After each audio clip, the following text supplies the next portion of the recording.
আজি যদি অসমে এভাৰেষ্টত উঠি যায় আপুনি ক'ব এভাৰেষ্টতে হ'ল সূৰ্যত কিয় নগ'ল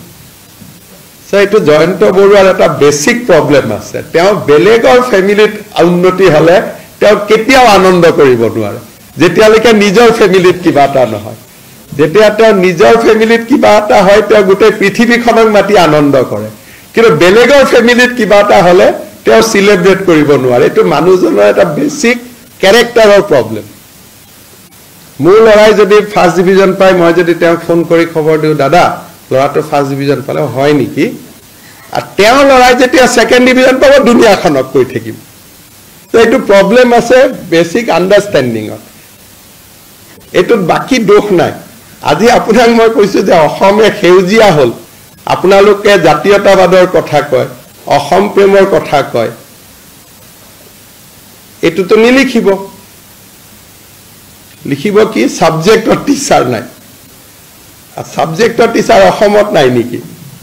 যেতিয়ালৈকে যদি মানুহে কয় নিউৰলজিষ্ট নাই নিউৰলজিষ্ট মুখ্যমন্ত্ৰীয়ে নবনাই নহয় লৰাই পঢ়িব লাগিব নিউৰলজি যুৱ প্ৰজন্মক আন্দোলন কৰি পঢ়িব ক'ব লাগিব প্ৰতিদিনে এটা পেজ কৰিব লাগিব যে নিউৰলজি পঢ়ক নিউৰো সায়েন্স পঢ়ক তেতিয়াহে লৰা নিউৰলজিষ্ট হ'ব যদি কয় মুখ্যমন্ত্ৰীয়ে নিউৰলজিষ্ট দিব পৰা নাই মুখ্যমন্ত্ৰী এটাহে লৰা তাক কি বনাব এতিয়া গতিকে অসমীয়া লৰাই যে নিউৰো সাৰ্জাৰী পঢ়িব লাগে নিউৰলজি পঢ়িব লাগে এইটো আপোনালোকে থাৰ্ড পেজ এটা আৰম্ভ কৰিব লাগিব না নাই আপোনালোকে নেগেটিভ কৰি দি আন্দোলন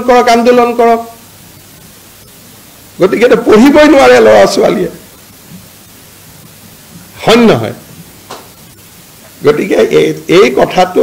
আপোনালোকক সেইকাৰণে মই কৈছো যে সাহসটো নাই লিখিব এই লাইভত যিখিনিয়ে শুনক সাহসটো নাই লিখিব আপোনালোকৰ